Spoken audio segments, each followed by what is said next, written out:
Audio Jungle.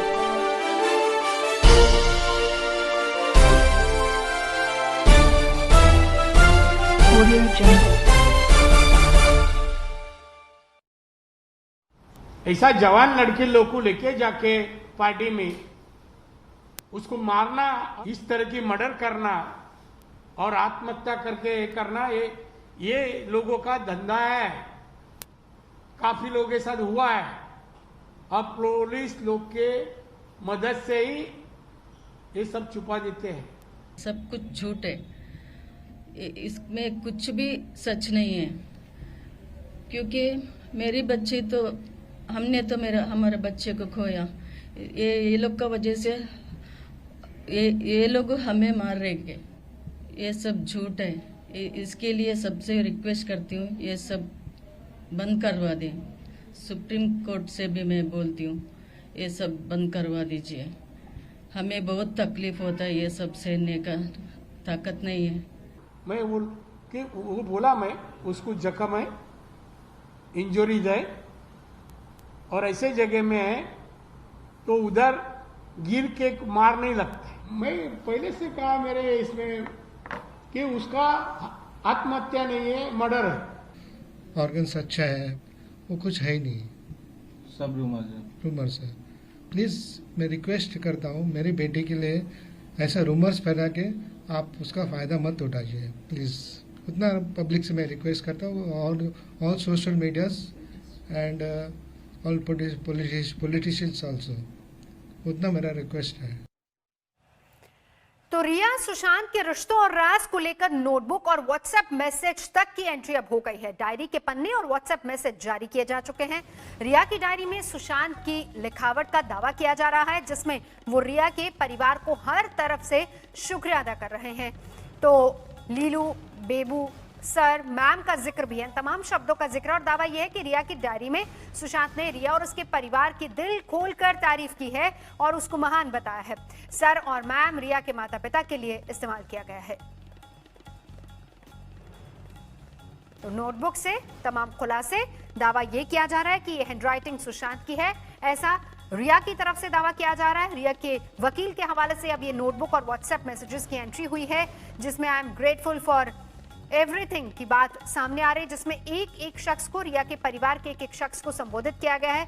दिखाने की ये कोशिश की किस तरीके से सुशांत रिया के परिवार के काफी क्लोज थे, उनको पसंद करते थे। रिया का परिवार कितना केयरिंग था सुशांत के लिए और सुशांत भी कितने केयरिंग थे रिया के परिवार के लिए, ये दिखाने की कोशिश की जा रही है। और इस बीच आपको ये बता दें, ये नोटबुक के पन्ने, हालांकि ये कितनी ऑथेंटिक है, क्या वाकई ये लिखाई सुशांत की है, क्या सुशांत ने ये तमाम चीजें रिया को लिखी थी, ये तमाम बाद में जांच का विषय है। लेकिन इस बीच रिया ने नोटबुक और व्हाट्सएप मैसेजेस की एंट्री की है, जिसमें ये दिखाने और बताने की कोशिश की गई है परिवार से अलग रिया के परिवार से कितने क्लोज थे सुशांत। और इस बीच रिया की सुप्रीम कोर्ट में दायर याचिका पर सुशांत के पिता के सिंह ने हलफनामे के जरिए अपना जवाब दे दिया है और उसमें रिया पर कुछ आरोप लगाते हुए सीबीआई जांच की तरफदारी की गई है। पिता ने दाखिल हलफनामे में रिया की याचिका ट्रांसफर को लेकर सवाल खड़े किए हैं। कहा गया है कि रिया गवाहों को प्रभावित कर रही है। अब मनी लॉन्ड्रिंग की इसमें जांच हो रही है। परिवार ने आरोप लगाया हुआ है कि 15 करोड़ रुपए से ज्यादा गबन किए हुए हैं। किस तरह के तथ्य अभी तक आप लोग के सामने आए थे जिसके आधार पर एफआईआर दर्ज हुई थी, और जब रिया पहुंची है तो क्या आपको लगता है जांच सही दिशा में हो रही है? देखिए, परिवार का कभी भी हस्तक्षेप नहीं था सुशांत के फाइनेंशियल मामले में। परिवार ने कभी भी जानने की कोशिश नहीं की कि वो क्या कमा रहे हैं, क्या कहाँ खर्च कर रहे हैं। लेकिन जब उनकी मौत हुई और जब मुंबई पुलिस ने, जब परिवार ने देखा कि मुंबई पुलिस इसका एक दिशा बिल्कुल अलग दिशा में जा रही है और सही मामला जो इन्वेस्टिगेशन में होना चाहिए नहीं कर रही है, तो मेरे पास जब आए तो हम लोगों ने सोचा कि परिवार की तरफ से कि पता करें कि फाइनेंशियल कंडीशन क्या थी सुशांत की, पैसे वैसे कहाँ उसके गए। तो एक अकाउंट का ही पता किया तो पता चला कि 17 करोड़ उसमें आया था, 15 करोड़ निकला था। तो उस बेसिस पे, और चूंकि ऑलरेडी हम लोग को मालूम था पहले ही 4 दिन में जब मिली सुशांत से अपने भाई के बर्थडे पार्टी का पेमेंट उसने सुशांत के क्रेडिट कार्ड से दिया, तो इस तरह की चीज़ें हम लोग को शुरू से मालूम थी। तो हमने कहा कि इसका एंगल डेफिनेटली होगा, क्योंकि वो पैसा इतना, आफ्टरऑल सुशांत ने कोई प्रॉपर्टी नहीं खरीदी, कोई बड़ी गाड़ी नहीं खरीदी। तो जब कोई ऐसा इन्वेस्टमेंट नहीं हुआ तो इतना तो ज़्यादा खर्च करना किसी भी आदमी के लिए पॉसिबल नहीं। कोई सोने का बिस्किट तो खा नहीं सकता, खाना तो सब नॉर्मली खाते हैं। तो इसलिए कहीं ना कहीं इसमें कुछ है। और अब जैसी बातें अब आ रही हैं पब्लिक डोमेन में, लगता है कि पैसा उन्होंने इसका इस्तेमाल करके अपना इन्वेस्टमेंट इधर उधर किया है।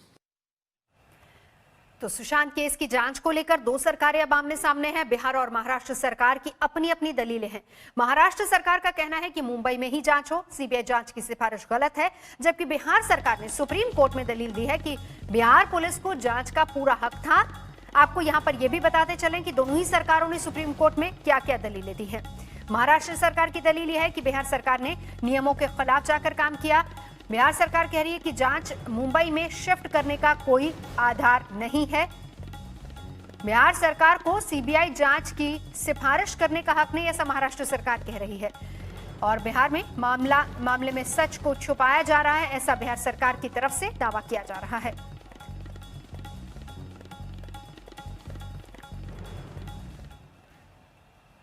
सुशांत केस में ईडी की जांच का दायरा लगातार बढ़ता जा रहा है। कुछ देर पहले रिया के भाई ईडी दफ्तर पहुंचे। ईडी के अधिकारी शौविक से सुशांत केस मामले में सवाल जवाब कर रहे हैं। ये कुछ क्षण पहले की तस्वीरें हैं। शौविक पहुंचे हैं ईडी के दफ्तर। कल भी पहुंचे थे रिया के साथ, रिया के पिता भी साथ ही थे। पूछताछ कल भी हुई थी, लेकिन बहुत सारे ऐसे सवाल हैं जिनका जवाब नहीं मिला था। आज वापस से शौविक को बुलाया गया है। कल रिया की तस्वीरें देखिए, जिस वक्त रिया ईडी के दफ्तर पहुंची थी पिता और भाई के साथ।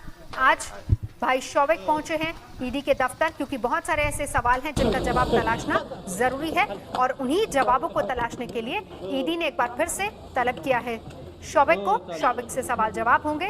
शौविक सुशांत की 2 कंपनियों में डायरेक्टर थे, लेकिन लेन देन किस तरीके से हुआ, पैसे का हेरफेर कैसे हुआ, कहां पर कितना पैसा लगा, किसने कहां से पैसा लगाया, ट्रांजैक्शन किस तरीके से हुई, ये तमाम ऐसे सवाल हैं जिनका जवाब जानना जरूरी है। ईडी के हवाले से जो कल तक खबर आ रही थी वो ये कि रिया से 8 घंटे की पूछताछ हुई, लेकिन संतुष्ट जवाब रिया की तरफ से नहीं मिले हैं। उसी को क्रॉस एग्जामिन बाद में किया जाएगा, लेकिन इस बीच सभी से एक एक करके पूछताछ हो रही है। Audio Jungle.